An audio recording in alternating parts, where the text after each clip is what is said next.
Question number 101.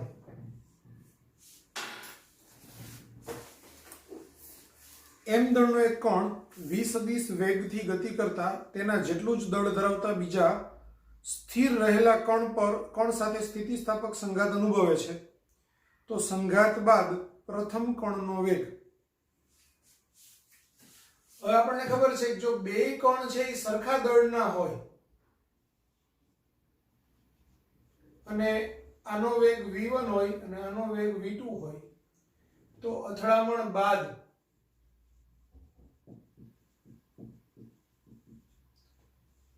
v1 dash બરાબર v2 થાય અને v2 ડેશ બરાબર v1 થાય, એટલે કે વેગોની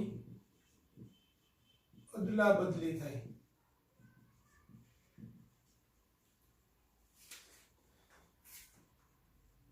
તો હવે અહીંયા એમ દળના કણનો વેગ v સદિશ છે અને બીજો એમ દળનો કણ છે એનો વેગ 0 છે, તો વેગની અદલા બદલી થાય, એટલે આ 1 નંબરનો કણ અને 2 નંબરનો કણ. તો પ્રથમ કણનો વેગ અથડામણ બાદ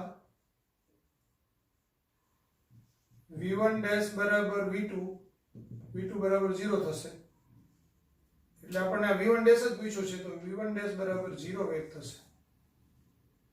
આન્સર ડી.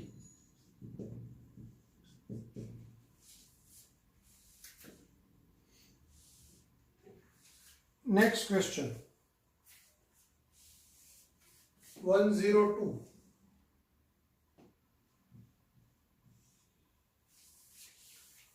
.2 કિલોગ્રામ દળનો દડો 5 મીટર ઊંચા, એટલે આ m1 બરાબર 0.2 kg, h1 બરાબર 5 મીટર પેરાપીટ વગરના ધાબા પર પડેલો છે. આ ધાબામાં 0.01 kg દળની ગોળી m2 બરાબર 0.01 kg v વેગથી ગતિ કરતી દડા સાથે સંઘાત અનુભવે છે. જો દડો જમીન પર દિવાલથી 20 મીટર દૂર અને ગોળી દિવાલથી 100 મીટર દૂર પડે તો ગોળીનો પ્રારંભિક વેગ બરાબર ખાલી જગ્યા મીટર પર સેકન્ડ. એટલે કેવા એમ માંગે છે, આ છે એ 5 મીટર છે, અહીંયા દડો છે, એક ગોળી આવી અને આ દડા સાથે અથડાય છે, એટલે દડામાં ખૂપી નથી જતી, એના કારણે દડો છે એ અહીંયા પડે છે અને આ ગોળી ગતિ કરી અને અહીંયા ક્યાંક પડે છે. બરાબર. તો એમાં તમને આપ્યું છે દડો છે એ 20 મીટર દૂર પડે છે અને 100 મીટર દૂર પડે છે. બરાબર. તો ગોળીનો પ્રારંભિક વેગ v પૂછેલું છે.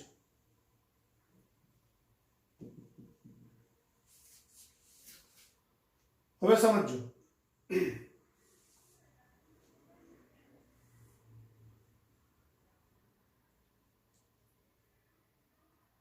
આ ગોળી છે જમીન ઉપર પડે તો અધો દિશાનો વેગ, તો દોડા આપણે બોલ હોય કે ગોળી હોય એનો અધો દિશાનો વેગ 0 છે, એટલે d બરાબર v0t પ્લસ 1/2 at સ્ક્વેર સૂત્રની અંદર d બરાબર 5 મીટર, અધો દિશાનો વેગ 0 છે, પ્લસ 1/2 g એટલે 10 t સ્ક્વેર, તો t સ્ક્વેર બરાબર 5 × 2/10, એટલે 10/10 એટલે 1, માટે t બરાબર 1 સેકન્ડ થાય. હવે 1 સેકન્ડની અંદર આ બોલ છે એ તળિયાથી 20 મીટર દૂર પડે છે, તો એને સમક્ષિતિજ દિશામાં 1 સેકન્ડમાં કાપેલું અંતર 20 મીટર, સમક્ષિતિજ દિશાના વેગ છે તે અચળ હોય, બરાબર. તો સમક્ષિતિજ દિશામાં ગોળીનો વેગ અને બોલનો વેગ એ બંને અચળ વેગ હશે, એટલે અથડામણ બાદ દડાનો વેગ v2 એટલે ડિસ્ટન્સ અપોન ટાઈમ d2/t એટલે 20/1 એટલે 20 મીટર પર સેકન્ડ, અને ગોળીનો વેગ v1 એટલે d1/t એટલે 100/1 એટલે 100 મીટર પર સેકન્ડ. હવે સંઘાત થાય છે તે સ્થિતિસ્થાપક સંઘાત થાય છે.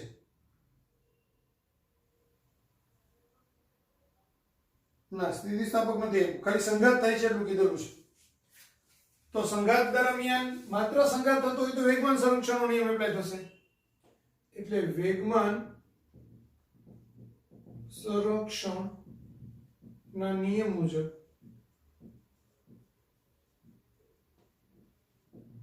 m1 * v વત્તા m2 * 0, કારણ કે બોલ સ્થિર હતો, અંતિમ સ્થિતિમાં m1 v1 plus m2 v2.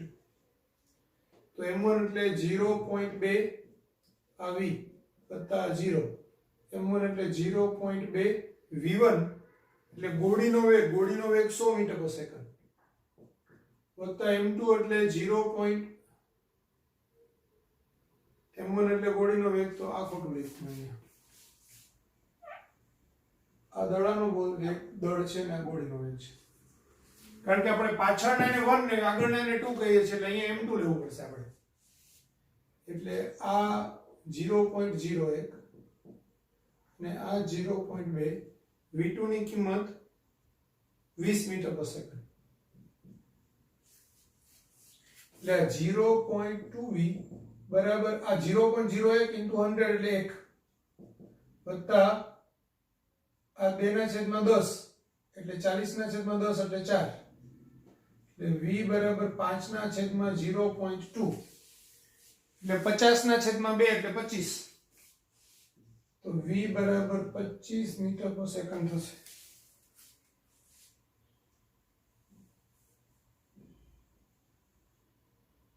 અહીંયા પણ ભૂલ છે, આપણે અહીંયા 0.01 સુધાર્યું તો બાકી રહી ગયું 0.01, એટલે આ 0.01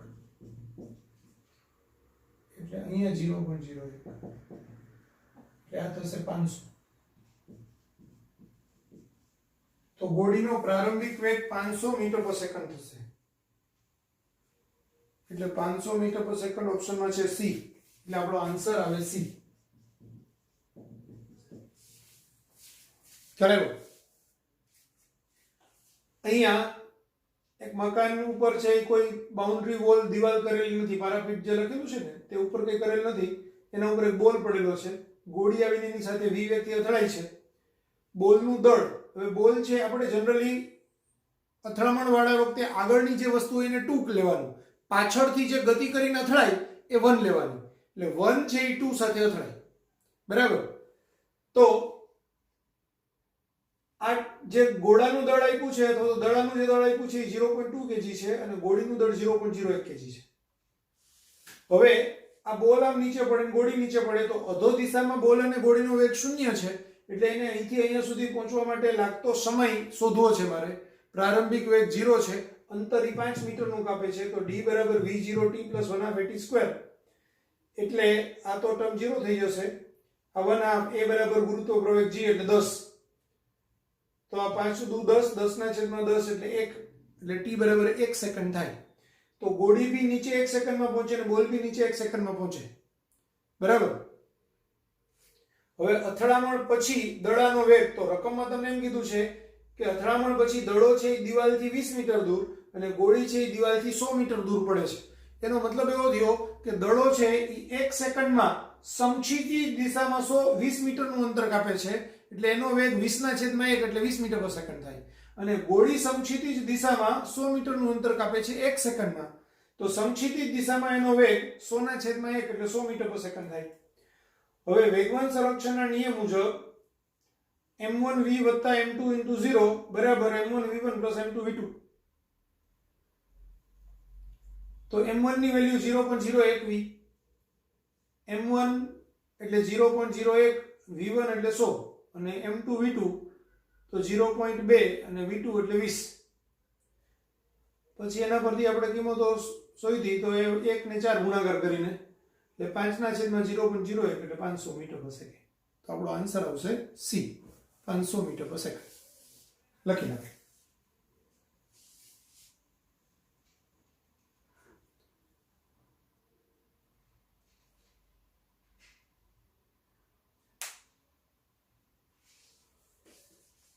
ત્યારે તમને ક્રોસમાં એક પ્રકાશ આવતો છે એટલે એટલું તમને બતાવી દઉં અહીંથી.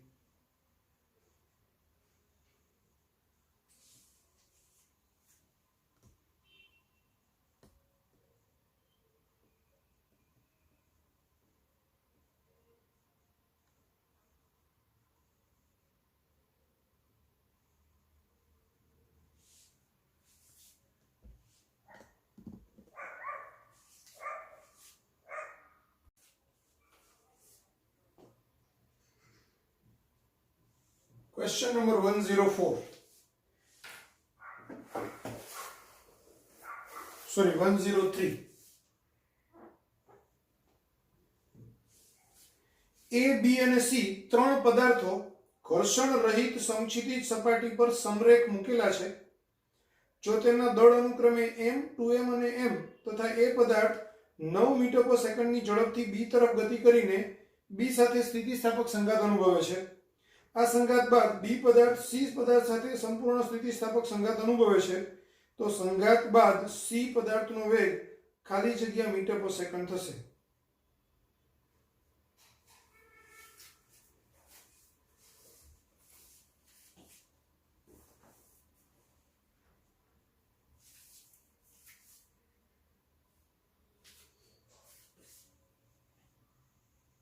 હવે રકમની અંદર એક ભૂલ છે. C પદાર્થ સાથે સંપૂર્ણ અસ્થિતિસ્થાપક સંઘાત અનુભવે છે. એટલે કહેવાનું આમ છે આ m દળનો બ્લોક છે, પછી આ 2m દળનો બ્લોક છે,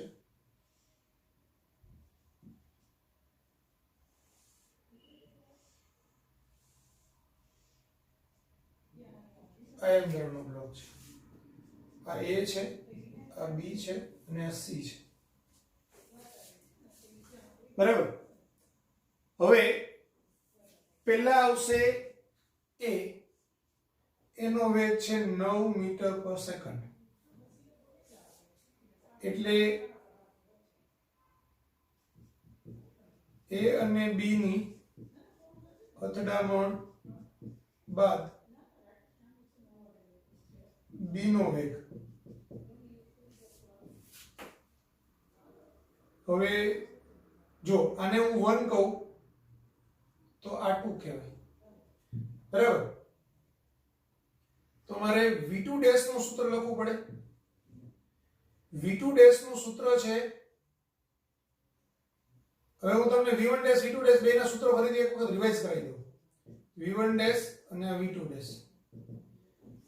આ અહીંયા આપણે v1 વત્તા આ v2 છેદમાં લખવાનું m1 પ્લસ m2, અહીંયા બી લખવાનું m1 પ્લસ m2. એવી જ રીતે v2 ડેશ નું સૂત્ર લખવાનું તો v1 પ્લસ આ v2, આ m1 પ્લસ m2,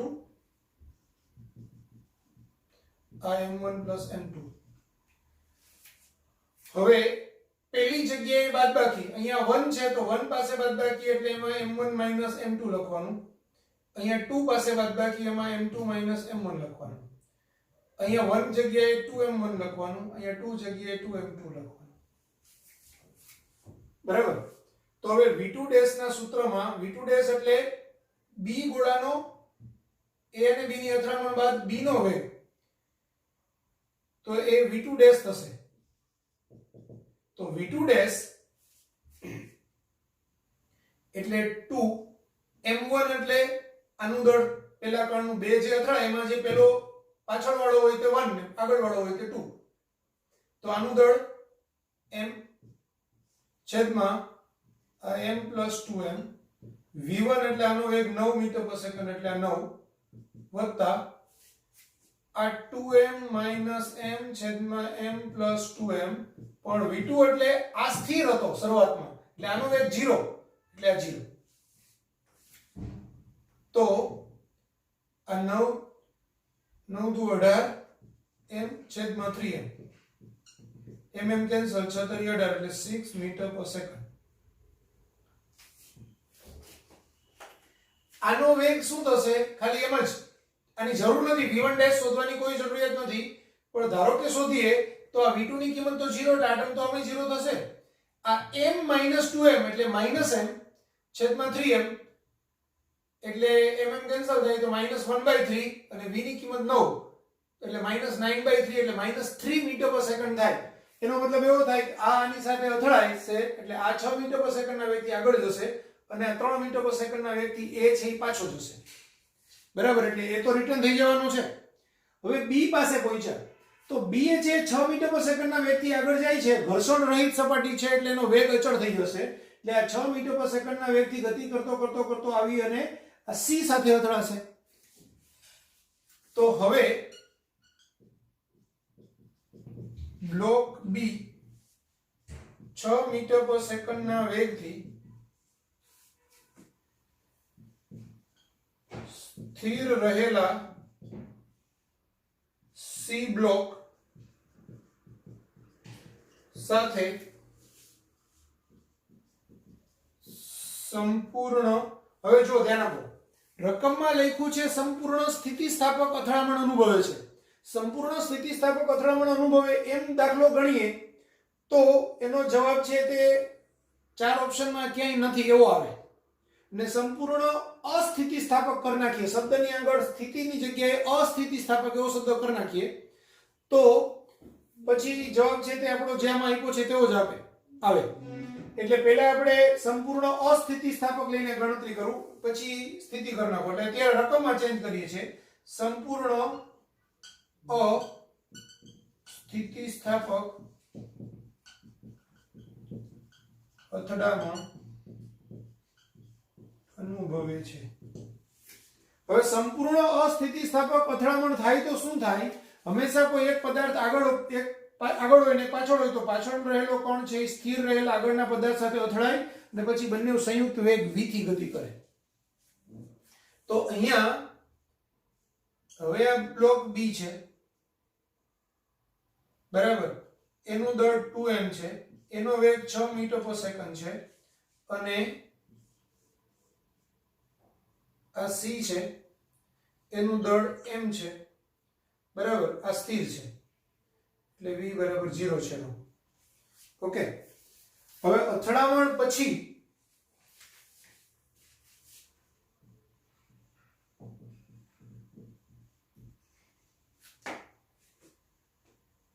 આ 2m દળ અને આ m દળ એ બંને ભેગા થઈને ધારો કે v વેગથી ગતિ કરે છે, બરાબર. તો આપણા વેગમાન સંરક્ષણના નિયમ મુજબ શું થશે? 2m * 6 પ્લસ m * 0 બરાબર 2m પ્લસ m * v. તો આ 2m * 6 એટલે 12m બરાબર 3m * v એટલે v બરાબર 12m/3m એટલે 4 મીટર પર સેકન્ડ. તો 4 મીટર પર સેકન્ડ આપણો આન્સર છે, આન્સર સી.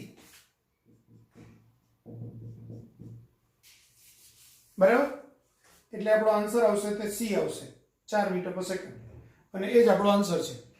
એટલે રકમમાં ખાલી સંપૂર્ણ સ્થિતિસ્થાપક શબ્દની જગ્યાએ સંપૂર્ણ આગળ અ લખી નાખો, અસ્થિતિસ્થાપક અથડામણ અનુભવે છે એમ હોય તો પરફેક્ટ જવાબ આવે.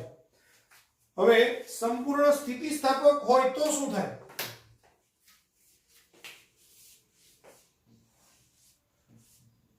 જો બ્લોક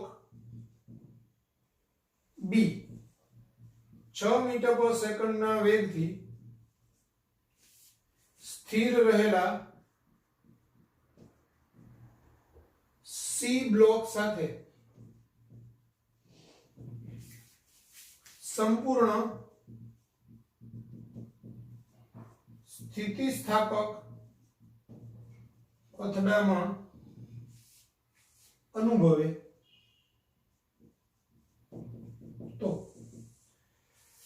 તો હવે આ 2m દળનો છે એનો વેગ 6 મીટર પર સેકન્ડ છે. આને કહીએ પદાર્થ 1, બરાબર, આ બી બ્લોક. અને અહીંયા જે સી છે એનું દળ m છે, આ સી બ્લોક, બરાબર, એનો વેગ 0 છે, આ 2 નંબર. તો હવે v2 ડેશ નું સૂત્ર લેવું પડશે. તો v2 ડેશ નું અહીંયા જે સૂત્ર લખ્યું તે જ 2m1 v1 છેદમાં m1 plus m2 plus m2 minus m1 upon m1 plus m2 v2 2. હવે અહીંયા m1 એટલે 2m1 થશે. આને 1 ગણવાનો અને 2 ગણવાનો, તો આ 2m થશે. આનો વેગ 6 મીટર પર સેકન્ડ છેદમાં 2m plus m વત્તા આ v2 0 છે એટલે આખું ટર્મ 0 થઈ જશે, એટલે આને સીધું 0 લખી નાખો. તો 6 ચોક 24 m છેદમાં 3m 8 તારી 24 એટલે 8 મીટર પર સેકન્ડ. તો પછી આપણો આન્સર છે તે 8 મીટર પર સેકન્ડ આવે, પણ એ ઓપ્શનમાં આપેલો નથી. એટલે કાં તમારે રકમ એમનામ જ રાખવી હોય તો આ એમ જ રકમ છે, તો જવાબ 8 મીટર પર સેકન્ડ આવે. તો ઓપ્શનની અંદર કોઈ એક ઓપ્શન 8 મીટર પર સેકન્ડ કરીને તમારે જવાબ સિલેક્ટ કરવો પડે, અથવા તો રકમ જેમ છે એમ પ્રમાણે આપણે ગણીએ તો આ જવાબ આવશે. પણ રકમમાં આપણે સુધારો કરીએ, અસ્થિતિસ્થાપક કરીએ, તો પછી તમારો જવાબ જેવો છે તેવો જ મળી જાય. ક્લિયર થઈ ગયું? લખી નાખો.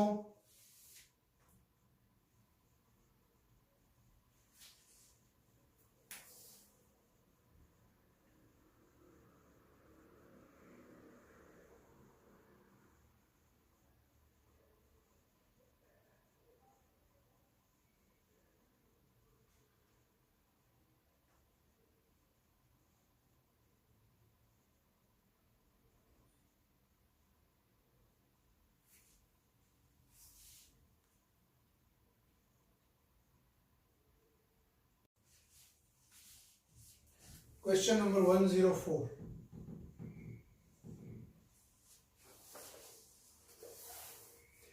પાંચ મીટર ઊંચાઈએ રહેલા ઉપગ્રહમાંથી એક રબરના દડાને જે સ્થાન આગળ ગુરુત્વ પ્રવેગનું મૂલ્ય અજ્ઞાત હોય તેવા સ્થાને નીચે પડતો મૂકવામાં આવે છે.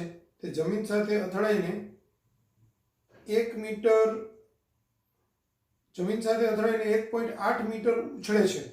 તો આ ઉછાળનો દડો ખાલી જગ્યા વેગનો અંશ ગુમાવશે.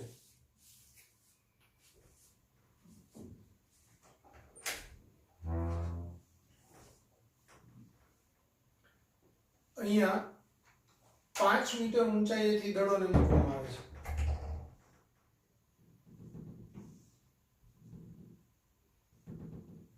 અધો દિશામાં.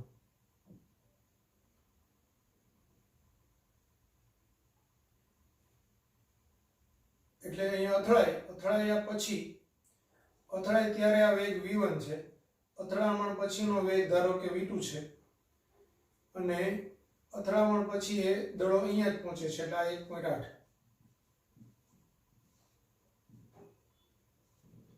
તો આ h2 કહેવાય, આ h0 કહેવાય અને આ h1 કહેવાય. બરાબર. ઉપરથી આપણે બોલ ફેંકો, હવે એને ગમે ત્યાંથી ફેંકો, પણ ઉપરથી h0 ઊંચાઈએથી જ્યારે બોલને ફેંકીએ ત્યારે એ અથડાય નીચે, બરાબર. એટલે આ એનો વેગ v0 થાય અને આ v1 કહેવાય. પહેલી વખત ઉછળે એટલે v1 કહેવાય, બરાબર. અને આ ઊંચાઈ h1 કહેવાય. તો આપણને ખબર છે v1 એટલે ev0 અને h1 એટલે e square h0. તો આ h1 બરાબર આના પરથી આમ થાય E બરાબર v1 બાય v0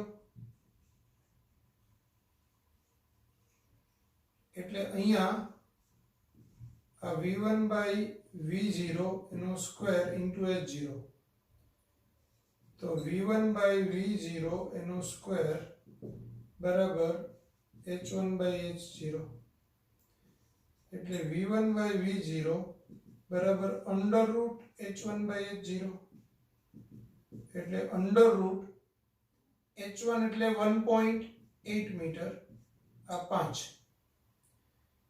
એટલે અંડર રૂટ 18 બાય 50 એટલે અંડર રૂટ 9 બાય 25 એટલે 3 બાય 5 તો વેગનો અંશ 3 બાય 5 થાય એટલે આપણો આન્સર આવશે બી.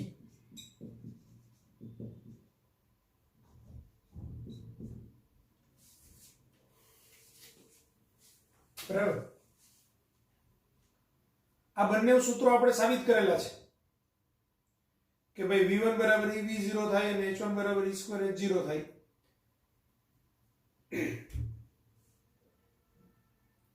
એના પરથી આપણને મળે. Question number 105.